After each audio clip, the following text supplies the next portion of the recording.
Katika hotuba iliyogusa mioyo ya wengi wakati wa mazishi ya waziri mkuu wa zamani wa Kenya Raila Amolo Odinga Jumapili ya jana huko Bondo, mjane wake Aida Odinga alitafakari kuhusu ndoa yao ya miaka 52 iliyojengwa juu ya upendo wa dhati, kujitolea kwa familia na majaribu makubwa ya kisiasa, ikiwemo miaka ya kifungo na uhamisho wakati wa utawala wa Rais Daniel Arap Moi. Wawili hao walifunga ndoa tarehe 1 Septemba mwaka 1973 na walibarikiwa watoto 4. Marehemu Fidel Odinga aliyefariki mwaka 2015, Rosemary Odinga aliyezaliwa mwaka 1977, Raila Odinga Jr. na Winnie Odinga. Akizungumza kwenye shughuli ya mazishi iliyofanyika katika Chuo Kikuu cha Sayansi na Teknolojia cha Jaramogi Oginga Odinga, Aida alielezea ndoa yao kama safari yenye milima na mabonde, lakini iliyosheheni mafunzo ya mawasiliano ya wazi, msamaha na ujasiri wa kuendelea mbele. Ni lazima tuseme ukweli kwa kila mmoja wetu. Ni lazima tusamehe na tuendelee, alisema Aida, akisisitiza viapo walivyowekeana na walivyovishikilia licha ya dhoruba za maisha. Aida alimsifu Raila kwa jinsi alivyoweza kusawazisha maisha yake ya kisiasa yenye majukumu mengi na familia yake. Najua mara nyingi tulisema Raila ni mtu wa maisha ya hadharani zaidi kuliko ya kifamilia, lakini kila alipokuwa nyumbani alitupa upendo na muda tuliostahili, alisema. Alikumbuka jinsi Raila alivyojitahidi kutumia muda na watoto, wajukuu, ndugu na jamaa zake, hasa uhusiano wake wa karibu na kaka yake Dr. Oburu Oginga. Raila asingefanya jambo lolote bila kumshirikisha Dr. Oburu, alisema Aida, akiongeza kuwa watu werevu walikuwa wakimpitia Oburu kwanza kulainisha njia kabla ya kumfikia Raila. Hotuba hiyo pia iligusia majaribu makubwa yaliyotokana na harakati za kisiasa za Raila, hasa wakati wa utawala wa kiimla wa Moi. Aida alisimulia jinsi vipindi vya Kifungo vilivyodumu takriban miaka 9 vilivyotikisa familia yao. Raila alikamatwa kwa mara ya kwanza baada ya jaribio la mapinduzi la Agosti 1 mwaka 1982 na kuwekwa chini ya kifungo cha nyumbani kwa miezi 7 kabla ya kuzuiliwa bila kesi hadi mwaka 1988. Baada ya hapo alifungwa tena mwaka huo kwa miezi 8 na tena mwaka 1990, akipitia mateso ya kimwili na kisaikolojia yaliyomwacha na makovu ya kudumu, ikiwemo jicho lililokuwa likitoa machozi daima. Aida alikumbuka pia jinsi yeye mwenyewe alivyoteseka. Mwaka 1982 serikali ya Moi ilimstaafisha kwa lazima kutoka katika kazi yake ya ualimu kwa maslahi ya umma, kosa lake pekee likiwa kuwa mke wa Raila Odinga. Miaka ya uhamisho iliongeza maumivu zaidi. Baada ya kuachiliwa mwaka 1991, Raila alikimbilia uhamishoni kutokana na hofu ya kuuawa na utawala wa wakati huo. Akiwa amevalia mavazi ya padri, alivuka ziwa Victoria hadi Uganda, kisha akaenda Norway ambako alipewa hifadhi ya kisiasa. Akiishi huko chini ya uangalizi wa dada yake Ruth Odinga, Raila alifanya kazi na kusafiri duniani akiwa na passport ya Norway, isipokuwa Kenya. Miaka ya kifungo na uhamisho ilitujaribu kwa njia ambayo ni sisi pekee tunaweza kuelewa. Haikuwa rahisi, lakini kila alipokuwa mbali nilijua siku moja angerudi nyumbani, alisema Aida kwa huzuni. Kisha akaongeza kwa uchungu, lakini safari hii nitalazimika kumfuata mimi mwenyewe kule alikoenda, kwa sababu hatorudi tena, lakini roho yake itaendelea kuishi. Akikumbushia mwanzo wa mahusiano yao, Aida alisimulia jinsi alivyokutana na Raila miaka 54 iliyopita akiwa mwanafunzi wa chuo kikuu, akiwa ameapa kutoolewa na mwanasiasa wala wakili, bali wanaume watulivu wenye taaluma. Niliolewa nadhani na mhandisi mtulivu mwenye tabia ya kufikiri kwa kina. Kumbe niliolewa na mhandisi wa kisiasa aliyeamua kuifanyia Kenya uhandisi wa maisha yake yote, alisema kwa utani.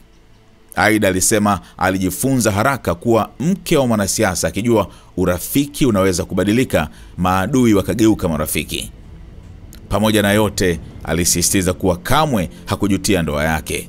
Kama ningepata nafasi ya kuolewa naye tena, ningeolewa naye tena. Ningefurahi kufanya hivyo. Lakini safari hii angenioa nikijua naolewa na mwanasiasa, sio mhandisi pekee, alisema kwa tabasamu lenye huzuni. Katika maneno yake ya mwisho wa kuaga, Aida alimkabidhi mumewe kwa historia na umilele. Wakenya wenzangu, leo namkabidhi Raila kwa marafiki, familia na wazalendo waliotangulia. Kwa heri mume wangu, kwa heri baba wa watoto wetu. Mazishi hayo yaliyohudhuriwa na maelfu, wakiwemo Rais William Ruto, Rais wa zamani Uhuru Kenyatta na wageni wa kimataifa, yalionyesha urithi wa Raila kama mpiganaji wa demokrasia. Maneno ya Aida yalichora picha ya ndoa iliyosimama imara kama dhoruba, ikiakisi nguvu ya upendo na uvumilivu katika historia yenye misukosuko ya kisiasa ya Kenya. God is good all the time. I know you say that is his nature. And even at a time like this, let's not forget our God is there and our God is still good. He'll never leave us. He'll never forsake us. I want to begin by thanking the people of Kenya, the people of Africa, and the citizens of the world who have joined to help me bury my husband, the father of my 4 children, Right Honorable Raila Amolo Odinga. I never imagined that this would fall on me to lead the family and the world in burying Raila. I hoped it would be the other way around. With pain, without lamentation, I accept the will of God. I want to thank the President of the Republic of Kenya, His Excellency, Dr. William Samoei Ruto, and the government for going out to accord my husband, our father, Right Honorable Raila Odinga, such a dignified send-off. Indeed, in this part of the world, we've never seen something like this. We've never seen a dignified send-off like what we see here in Bondo. Mr. President, thank you very much for according Raila this kind of send-off.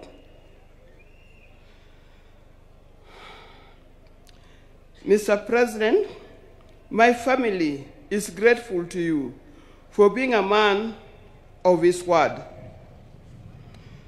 and a man who stands with friends after committing yourself to do so. Thank you. I want to thank the leaders of Kenya. I was looking around and said, whose name do I mention? But all of you are being very close to Raila. When I look back, I see people who are very close to Raila as friends and colleagues in the life of Kenya. I want to thank specifically former President Uhuru Kenyatta. He's a true friend. He stood by us.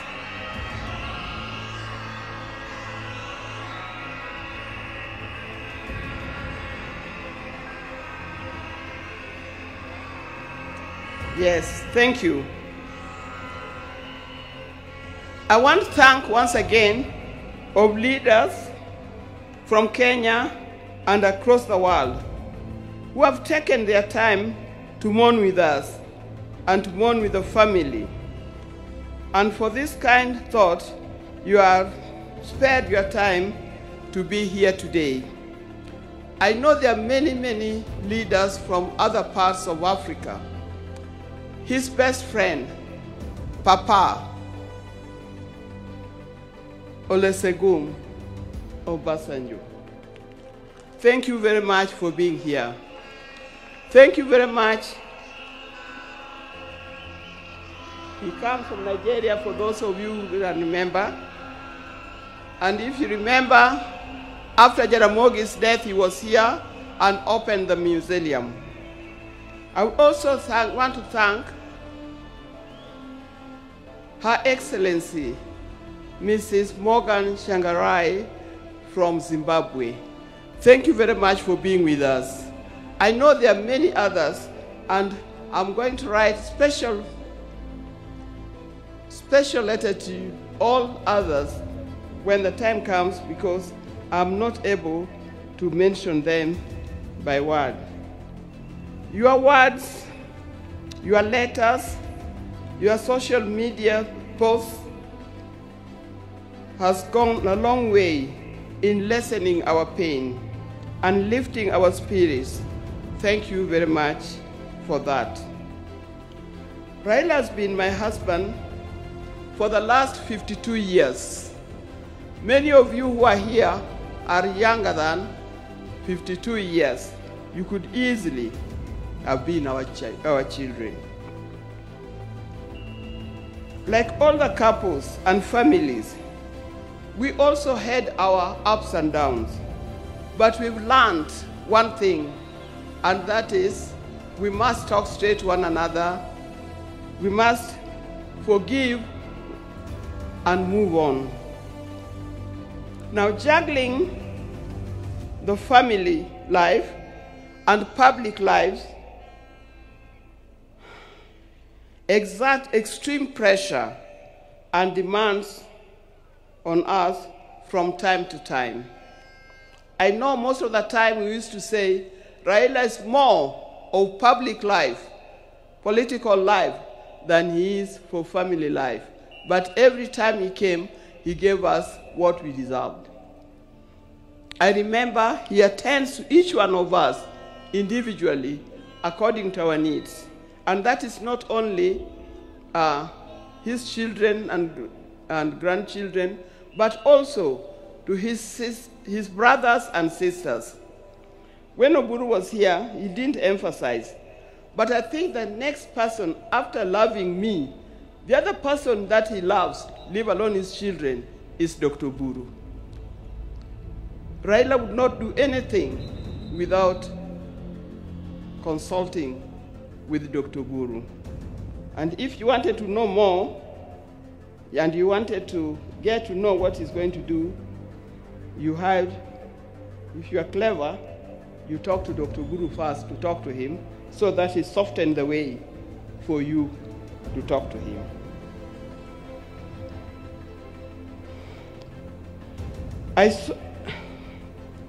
Through all this, what remained unchanged was our commitment to each other. On our belief that he had seen through and vows, and we made each other at the start. It worked for us. It was through the tumultuous years of detention, years of exile, and decades of commitment to the people of Kenya and the people of Africa. The detention years and years in this exile tested our family in a way only the family can appreciate. It was not easy. But all the time, when he was away, either in detention or in exile, I knew he would always come back. This time,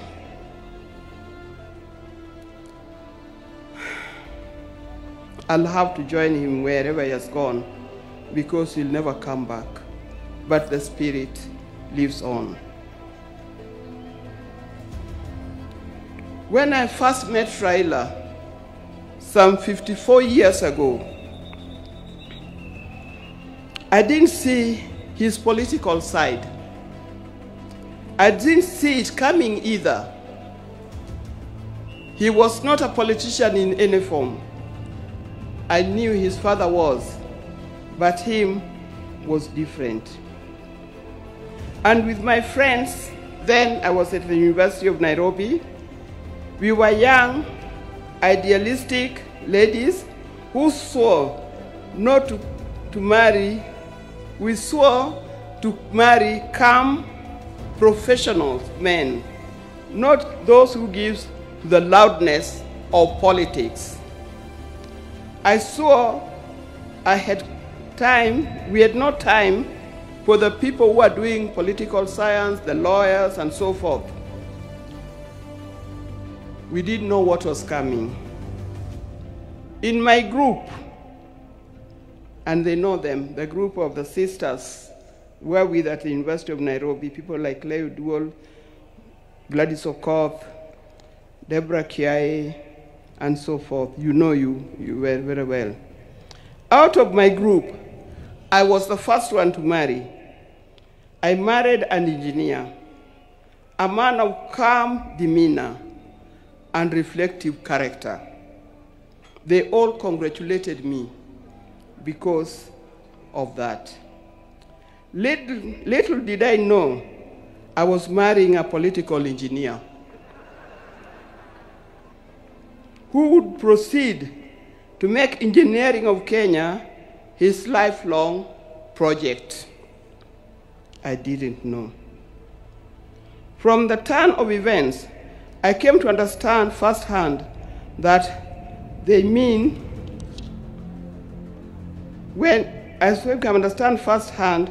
the meaning of still waters runs deep. He was a calm person, but as we lived, I realized he was a deep thinker of a different kind.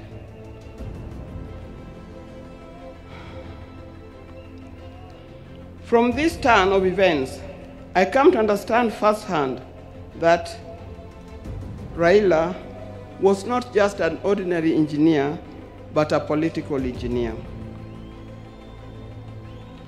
I evolved, adapted, and handled challenges that came my way, courtesy of being Raila Odinga's wife. And those challenges were many. I know if you are to ask the spouses of these politicians down here,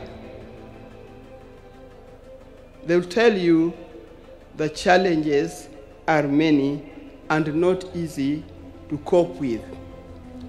I learned that if you're a spouse or politician, inherit his friends, but don't inherit his enemies.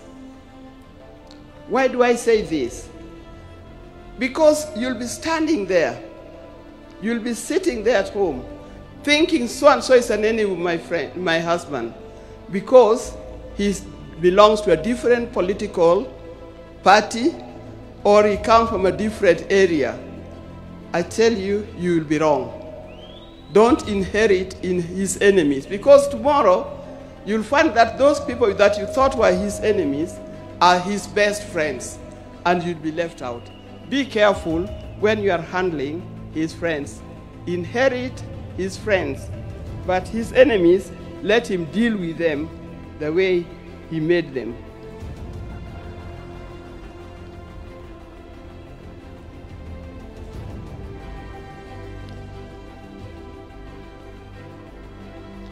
After going through it all, I had a chance to marry. If I had a chance to marry him, I would marry him again. I would be happy to do it. But this time, I would marry him knowing I'm marrying a politician, not just an engineer only.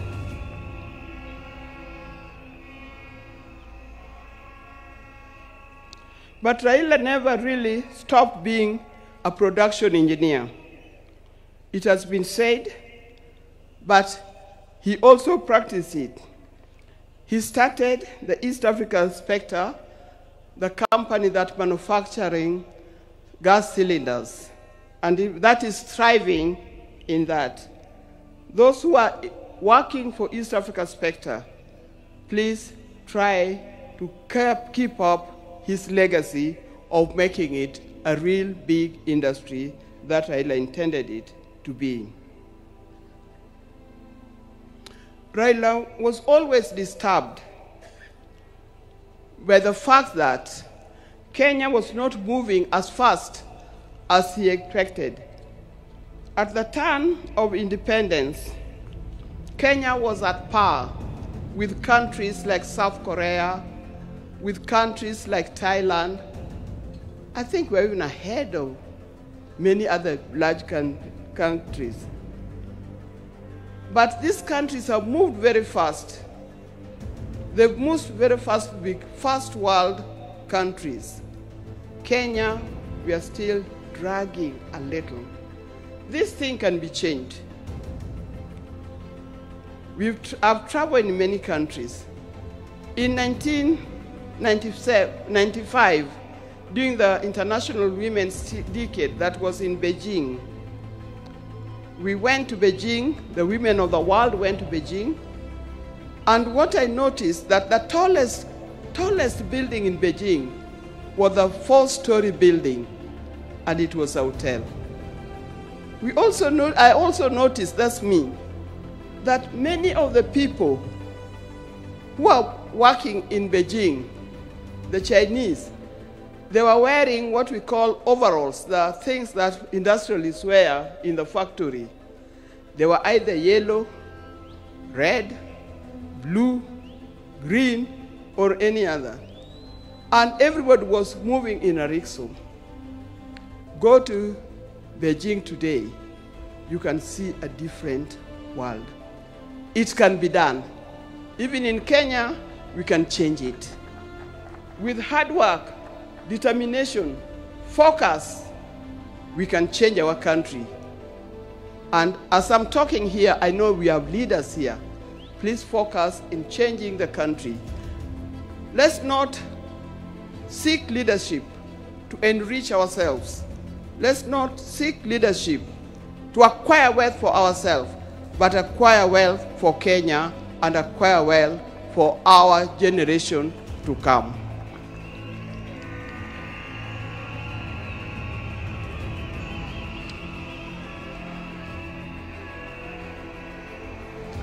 In the name of Raila, I appeal that we focus on national wealth instead of personal wealth.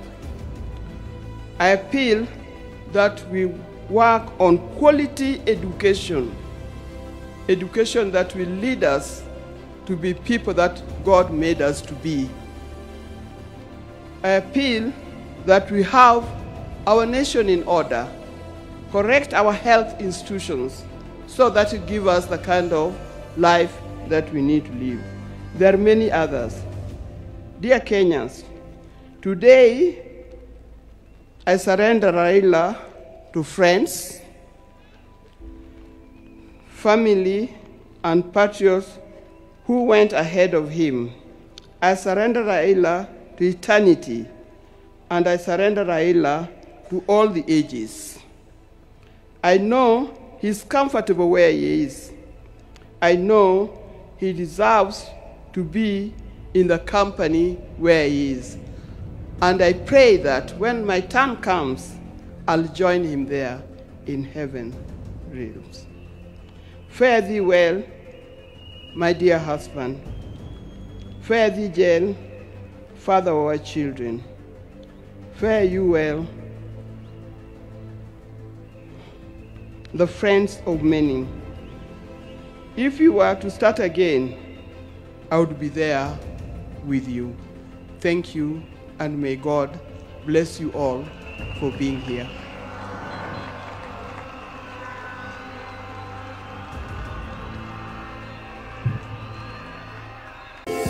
Pakua app ya SNS Premium kwenye Play Store kwa watumiaji wa Android na App Store kwa watumiaji wa iOS ili uweze kusikiliza maudhui ya kuvutia zikiwemo makala 360, historia, riwaya za kusisimua, makala za hamasa, podcasts za nguvu, simulizi za dini na vingine kibao. SNS Premium. Jifunze, gundua, furahia.